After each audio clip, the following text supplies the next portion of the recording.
Ciao a tutti, benvenuti e ben ritrovati da Francesca su Figaro Arte. Oggi parliamo di pillow, ovvero di cuscino. Cos'è il cuscino? È quella base di colore che mettiamo sulla nostra tela per poi realizzare solitamente la tecnica del bloom o dello swipe.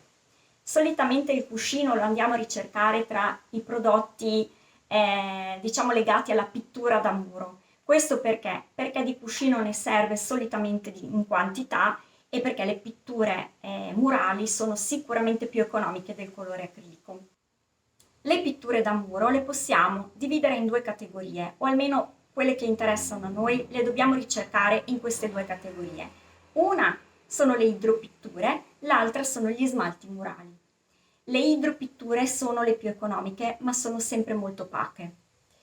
Gli smalti murali invece sono un pochino più costosi e si possono trovare però anche in finitura satinata o lucida.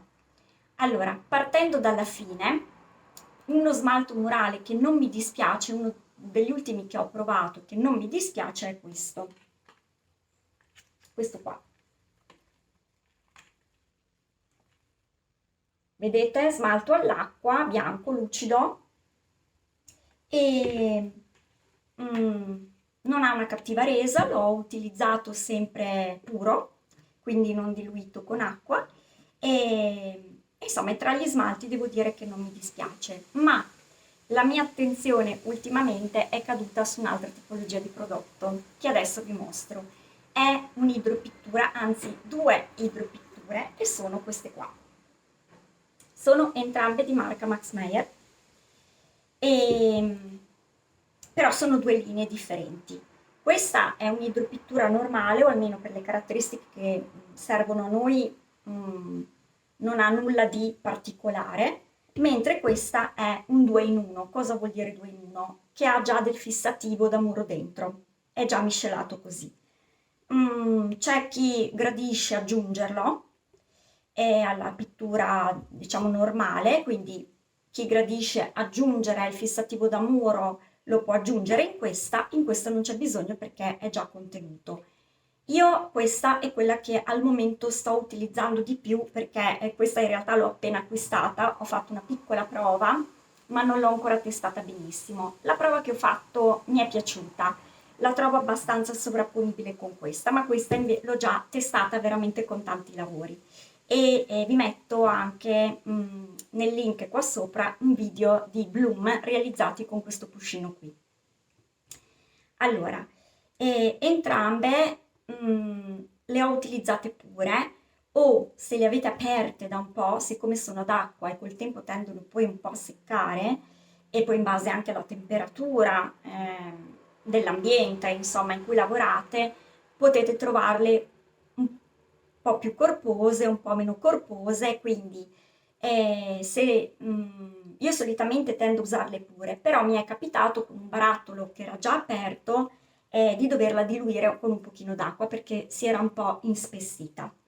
Questo a seconda di quello che avete davanti, quello che volete fare, insomma, la tecnica che eh, preferite realizzare, i risultati, insomma, che avete in mente di provare a ottenere, potete appunto usarla pura oppure diluirla un po'. Questo è a vostra discrezione. Ma quello che è importante dire e che mi preme dire su queste due pitture è che sono entrambe due basi neutre. Che cosa vuol dire base neutra? Base neutra vuol dire che la vedete bianca, ma in realtà è priva di pigmento bianco, quindi si lascia colorare dai nostri colori acrilici.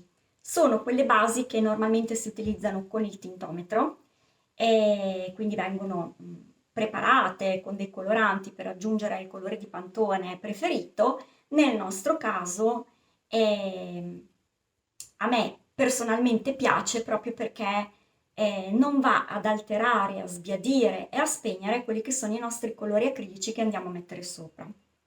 E anche se desiderate fare una base, un cuscino colorato, io per esempio ho fatto delle prove con il nero, si lascia colorare molto bene, quindi non diventa grigio, diventa proprio un bel nero brillante, ne basta anche poco, lì però si va a occhio, raggiungete la tonalità, l'intensità di colore che desiderate e basta.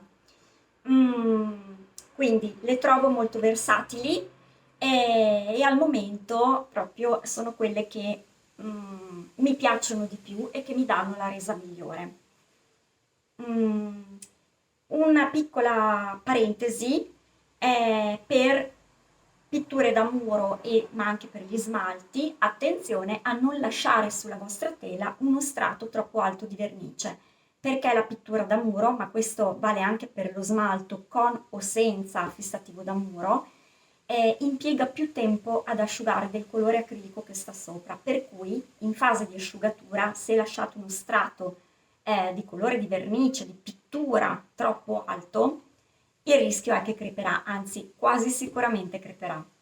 Quindi lasciate sempre uno strato molto sottile, fate colare giù il più possibile l'eccesso di vernice in modo da salvare il lavoro fatto.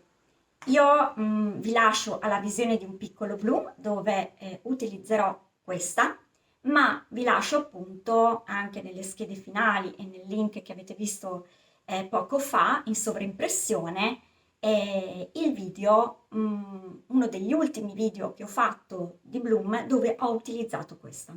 Va benissimo anche per lo swipe, presto faremo anche questo. Intanto vi lascio la visione di questo piccolo Bloom e io vi do appuntamento al prossimo video. Buona settimana!